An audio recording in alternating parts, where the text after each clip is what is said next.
માં તો પરમાપનું સ્વાગત છે ને દરરોજ હું તમને માંડવી બતાવતો હું કેવી પોઝિશન છે માંડવીની. હવે કાયમ ને કાયમ એક ને એક વસ્તુ દેખાડીએ પણ હવે એમાં કાયમથી કાયમ પોઝિશન ખરાબ થતી જાય છે. આજ કંઈક વળી નવો આઈડિયો માર્યો છે, કંઈક નવું કરી. કારણ કે માંડવીમાં ત્યાં કાઢી લેવાનું છે નહીં અને નવું કરવું એ સાહસવાળું છે. હું કરું અને એમાં તમારી રાયની જરૂરિયાત છે. કારણ કે આપણી પાસે ડિસિઝન લેવામાં કંઈ બહુ એવું આપણે કામ નથી મગજ દેતો, એવું કામકાજ છે. પણ એ કહું પહેલાં તમને એક માંડવી દેખાડી દઉં. એ પહેલાં તમે ચેનલ પેજને ફોલો સબસ્ક્રાઈબ કરી લેજો.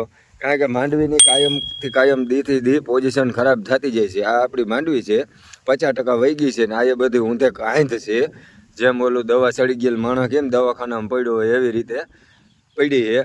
આ જુવાર છે. હવે આને આપણે ઓલું વાઢ્યું કે લાલ વાઢડી વાવી હતી. તો હવે આપણે આજ દિલે ગણે એમને એક હેડી ભરી આવ્યા હતા. હેડી સારતા હવે આને જુવારની સારવાની છે. કારણ કે હવે આને પાણી છે નહીં પાવા માટે. હવે આ પાણી વગર ઊભી અગે એમ નથી. વાતાવરણ થોડુંક ભાદરવા માંયલું થઈ ગયું છે. તો મિત્રો હવે આપણે અહીંયા એક આગળ લાલ વાઢડી વાવી હતી, એ આપણે સારી દીધી. ત્યાર પછી હેડી સારી, ત્યાર પછી પાછું આપણું આપણે કાલ સાંજે ખેડી નાખ્યું. હવે 2 ફેરે દાંતી મારી, 2 ફેર રોટાવેટર માર્યું છે.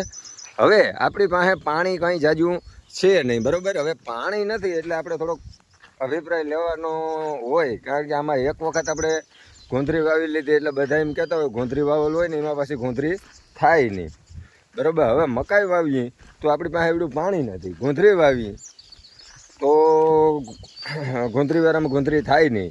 અને લાલ વાઢડી હતી તો એ ઓછા પાણી થઈ ગઈ હતી. હવે લાલ વાઢડીવાળામાં લાલ વાઢડી થાય નહીં.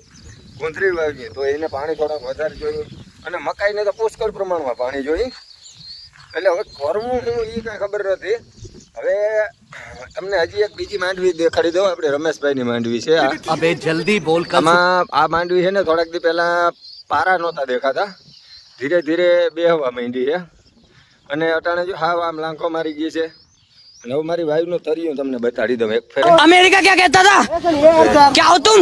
આમાં કાંઈ પાણી છે નહીં, ખાલી 5 થી 6 ફૂટ પાણી છે, બરોબર. હવે 5 થી 6 ફૂટ પાણીમાં આપણે અડધા વીઘાથી ઓસેરું છે.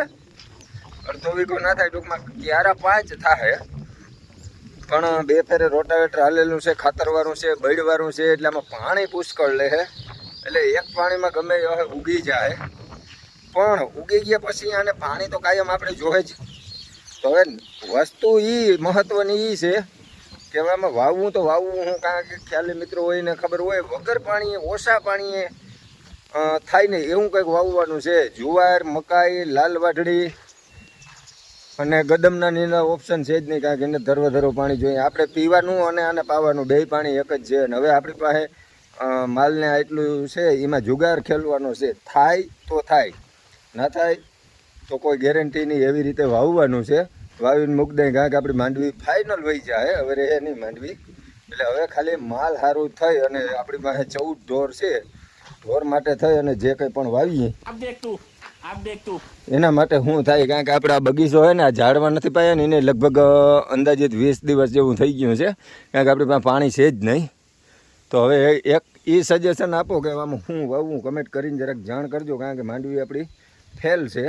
હવે જુવાર મકાઈનો એક અખતરો કરી લઈ તો એમાં 2, 5, 10 દી નીકળે. આપણી પાછળ દેખાય ને એ જુવારમાં મારા અંદાજ પ્રમાણે 12 થી 13 દિવસ જેવું આપણે હાલશે ઢોરને. એ એક ટાઈમ આપણે હુકો ચારો ને કંઈક સરવા જાય ને એવું બધું કરી અને ભેગું કર્યું ત્યાં ભેગું થાય.